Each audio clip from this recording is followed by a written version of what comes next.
E a quarta-feira de decisões na Copa do Brasil chegou e no vídeo de hoje do canal do Nicola quero te contar que se o Flamengo for eliminado pelo São Paulo, vai ter de vender jogadores. Te explico essa matemática daqui a pouco. Quero falar também sobre Hulk. Que história é essa de que o atacante brasileiro que está deixando a China vai jogar no Porto, não aceitando assim algumas das ofertas de clubes brasileiros. Tem informações ainda sobre Thiago Nunes, que somente nessa terça-feira teve seu contrato com o Corinthians rescindido no BID. O Corinthians ainda está pagando ao treinador, são 3 técnicos que o Corinthians banca mensalmente. Para completar, preciso te falar sobre a vitória da seleção brasileira contra o Uruguai em Montevidéu e, por último, o Conselho Deliberativo do Santos vetando a transferência de Lucas Veríssimo para o Benfica.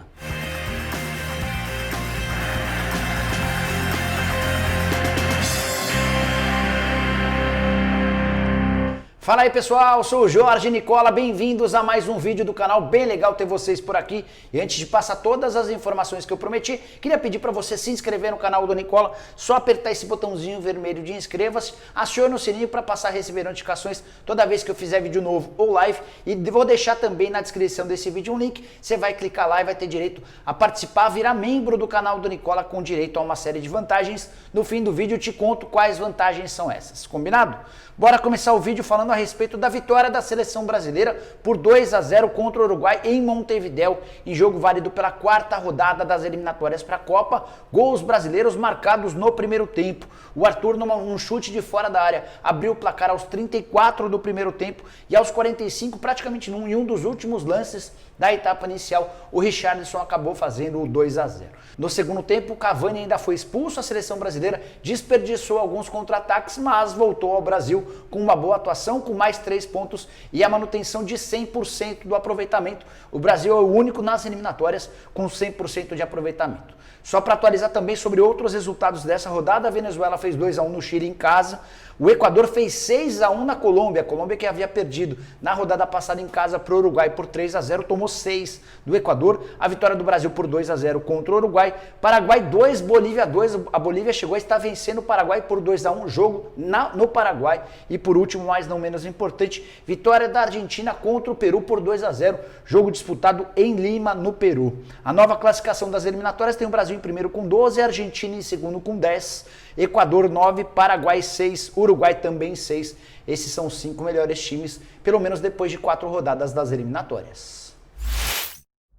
Bora te atualizar agora sobre as coisas do Santos. Nessa terça-feira, o Conselho Deliberativo do Peixe se reuniu para debater algumas coisas importantes, entre elas a possibilidade da venda do Lucas Veríssimo para o Benfica. E essa venda foi reprovada tanto pelo Conselho Fiscal quanto pelo Conselho Deliberativo e eu vou te dar a explicação. Acho bem razoável a decisão do Conselho ou dos órgãos do Santos. Tudo porque o Veríssimo tem uma proposta do mundo árabe de 6,5 milhões de dólares, a proposta do Benfica é de 6,5 milhões de euros. A grande diferença é que o Benfica só começa a pagar a partir de 2022 e quer 5 anos para fazer esse pagamento. Em relação à proposta do mundo árabe, o Santos receberia 3 milhões de dólares agora e mais 3,5 milhões de dólares já no mês de janeiro, quando o Veríssimo se apresentaria. Ou seja, a diferença é que você vai receber 6,5 milhões de dólares praticamente à vista e os outros 6,5 milhões de euros referentes à proposta do Benfica, você teria de esperar longos 5 anos, para ser mais preciso 6, né? Porque você só receberia a última parcela em 2026. É bem verdade que o presidente Orlando Rolo, o presidente do Santos, afirmou aos membros do conselho que já havia conseguido uma antecipação junto a um fundo belga. Esse fundo receberia ou ficaria com essa dívida do Benfica e anteciparia a grana para o Santos. É óbvio que não anteciparia todo o valor, pagaria ao Peixe 5 milhões e 100 mil euros. Mas aí a diferença fica ainda maior, porque você tem a possibilidade de pegar 6,5 milhões de dólares do time saudita ou 5 milhões e 100 mil euros do Benfica para negociar o jogador. O Veríssimo quer muito jogar no Benfica, ele insiste que não quer ir jogar no mundo árabe e o Santos deixou bem claro ao Benfica que só vai vender o Veríssimo se o Benfica for capaz de se aproximar dessa proposta do time saudita, caso contrário não vai haver negócio. Para completar sobre o Santos, ainda nessa reunião, os membros do Conselho Deliberativo aprovaram o orçamento para 2021, que prevê 216 milhões de receitas recorrentes e mais 91 milhões de receitas extraordinárias. Bora falar agora sobre o técnico Thiago Nunes, que já deixou o Corinthians, desde o mês de setembro. Ele foi demitido em 11 de setembro, já se vão mais de 2 meses e somente nessa terça-feira o nome dele apareceu no registro do BID, Boletim Informativo Diário, e enfim foi comunicada a rescisão do contrato entre o Thiago Nunes e o Corinthians. Muita gente se perguntou por que dessa demora, 2 meses, mais de 2 meses, né? Fazia parte de um acordo entre o Corinthians e o Thiago Nunes. O Timão, alegando dificuldades financeiras, pediu a compreensão do técnico para que começasse a fazer o pagamento somente a partir de agora. A grana da venda do Pedrinho já caiu e a partir de agora o Corinthians começa a quitar suas pendências, entre elas as pendências com o Thiago Nunes, para quem ele deve R$1.200.000. Esse valor equivale a 2 meses do salário do Thiago Nunes, que embolsava 600 mil por mês. Estava previsto no contrato que se ele fosse demitido, o Corinthians teria de indenizar o treinador em 2 meses do salário. A ideia do Corinthians, aquilo que foi acertado entre o Corinthians e o Thiago Nunes, é um pagamento de forma parcelada. E a grande curiosidade é que a partir desse mês o Corinthians passa a pagar 3 treinadores diferentes. O Wagner Mancini, que é o atual técnico, o Thiago Nunes, de forma parcelada desse R$1.200.000, além do Fábio Carille, que foi demitido no ano passado. O Corinthians começou a pagar em novembro do ano passado R$4,5 milhões de indenização ao Carille. Havia sido acertado um pagamento em 12 meses, ou seja, nesse mês de novembro o Corinthians pagaria a última parcela, mas por causa das dificuldades financeiras, o Corinthians atrasou alguns desses pagamentos com a concordância do Carille e ainda não terminou a quitação desses R$4,5 milhões. 3 treinadores diferentes na folha de pagamento do Timão. Só para completar sobre o Thiago Nunes, desde que ele foi demitido pelo Corinthians, vários clubes brasileiros já demonstraram interesse em contratá-lo. Entre eles, por exemplo, o Vasco, o Atlético Paranaense, o Bahia, o Fortaleza, o Botafogo. O Thiago disse a mesma resposta a todos: só pense em começar a trabalhar a partir do ano que vem. Agora te explicar o que há de verdade na notícia que saiu em Portugal de que Hulk está praticamente fechado com o Porto. A notícia foi divulgada pelo jornal O Jogo, de Portugal, obviamente. Ele deu detalhes, essa matéria deu detalhes, de que o Hulk praticamente se acertou com o Porto. Vai ter direito a um salário de €1,5 milhão livres de impostos por temporada. Isso equivale a quase R$10 milhões. Não é muita coisa, dividindo por 12, ele vai ganhar menos de R$1 milhão por mês. Mas com a vantagem de ser livre de impostos, todos os impostos ficariam sob responsabilidade do Porto. Clubes brasileiros pagam mais do que esse R$1 milhão por mês. Só para citar alguns casos, o Daniel Alves ganha R$1,5 milhão no São Paulo, o Gabigol ganha R$1,6 milhão no Flamengo e existem outros casos espalhados pelo país.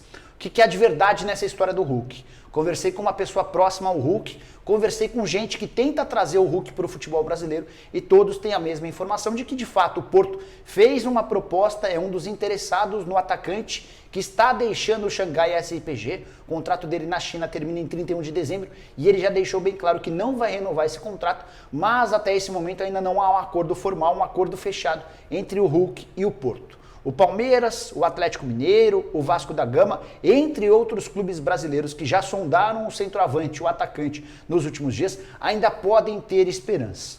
É bem verdade que é preciso acelerar esse processo. O Hulk deve tomar sua decisão em relação ao seu futuro nos próximos dias. A grande vantagem dos clubes brasileiros em relação aos clubes europeus é o fato de o Hulk estar mais perto dos filhos jogando por aqui.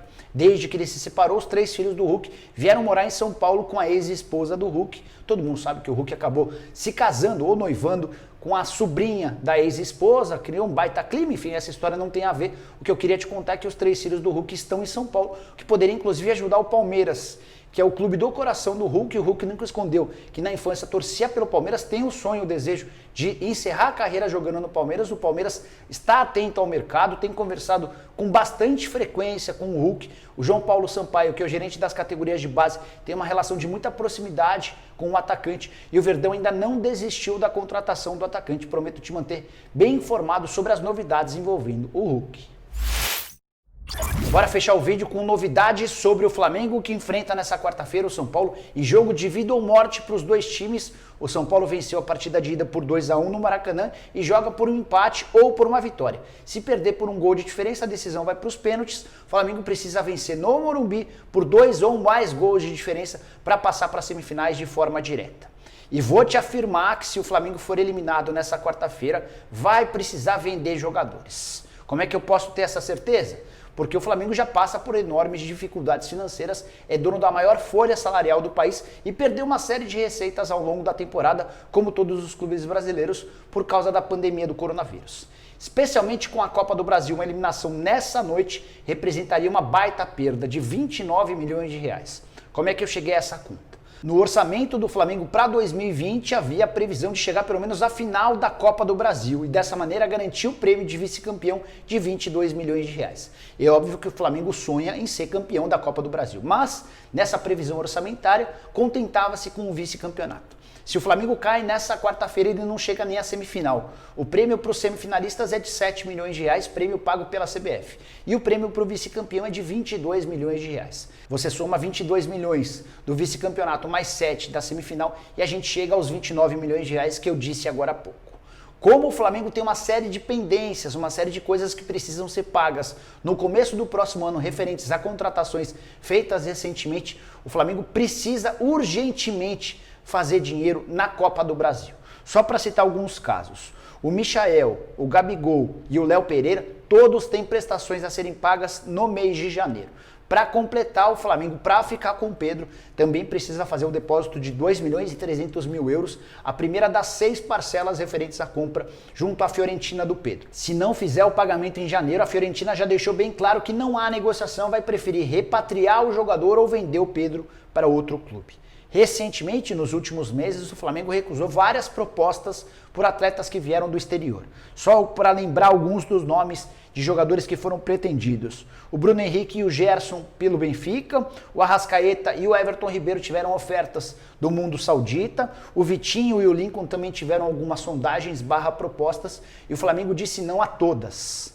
Se o Flamengo for eliminado na Copa do Brasil, diante de todas as baixas, de todas as perdas, vai precisar para, por exemplo, conseguir comprar o Pedro no começo do ano que vem, vender jogadores. Isso é líquido e certo, isso já é sabido até pelos homens do departamento de futebol. Então você, torcedor do Flamengo, torça muito pela classificação do time na noite dessa quarta-feira. Para completar, queria reproduzir ou contar que na noite dessa terça-feira, o GE publicou uma entrevista com o Rodolfo Landim, presidente do Flamengo, em que ele escancarou a implicância com a CBF / São Paulo. O Landim disse o seguinte, abre aspas, o comportamento da CBF com o São Paulo é distinto dos outros clubes. E eu não vi o Gaciba, que é o chefe da arbitragem, o Leonardo Gaciba, falar hora nenhuma que houve erro no campeonato, só uma vez. E trocou a arbitragem do jogo do São Paulo contra o Grêmio, só para lembrar que essa única vez que ele cita é referente a uma entrevista que o Gaciba deu admitindo um erro a favor do Atlético Mineiro num jogo contra o São Paulo. Tá? E aí o Landim completa. Não por acaso, depois da troca da arbitragem no jogo contra o Grêmio, o que aconteceu? 2 pênaltis claros não marcados. Ele está fazendo uma referência a 2 pênaltis que seriam favoráveis ao Grêmio e de fato não foram marcados. Nesse ponto o Landim está coberto de razão. Mas o Landim alega também nessa entrevista que o Flamengo tem um dossiê apresentando uma série de equívocos, de erros de árbitros contra o Flamengo. E ele ainda acrescenta que os árbitros hoje têm medo de errar contra o São Paulo, dando a entender que o fato de o Rogério Caboclo, presidente da CBF, ser conselheiro do São Paulo e ter uma enorme ligação com o tricolor, pode ser a causa, pode ser a justificativa para essa preocupação dos árbitros dentro de campo. É o clima extremamente quente, pesado, pegado para o jogo dessa quarta-feira no Morumbi. Só para finalizar de vez, queria te contar que o Everton Ribeiro foi utilizado por 91 minutos no jogo da seleção brasileira, na vitória por 2-0 contra o Uruguai. Ele postou uma foto logo depois do jogo dizendo que já havia iniciado a preparação para o jogo contra o Flamengo, ou para o jogo do Flamengo contra o São Paulo, mas certamente vai chegar bem cansado depois de 91 minutos bem puxados no jogo contra o Uruguai. Bom, pessoal, eram todas essas as informações que eu queria dividir com vocês no vídeo de hoje do canal do Nicola. Espero que vocês tenham curtido o vídeo e deixem um like por aqui. Quem ainda não se inscreveu no canal do Nicola vai resolver esse problema agora mesmo apertando esse botãozinho vermelho de inscreva-se. Aproveita e aperta o sininho para passar a receber notificações toda vez que pintar vídeo novo ou live. Prometi contar no fim do vídeo a respeito de como você virar membro do canal do Nicola. Vou deixar na descrição o link, você vai clicar lá e escolher uma das 5 categorias. Qualquer uma das categorias que você escolher vai te dar o direito, por exemplo, de participar do bolão do Nicola, que dá ao vencedor uma camisa oficial do time do coração. Dá para você entrar também na liga exclusiva do Cartola FC, com prêmios para quem mandar bem. Ainda tem uma série de outras coisas bem legais, como participar de lives exclusivas, receber informações via WhatsApp em primeira mão, bem antes dos vídeos, e várias outras coisas legais. Dá uma conferida, beleza? Volto assim que surgirem mais notícias importantes. A gente se vê. Tchau, tchau.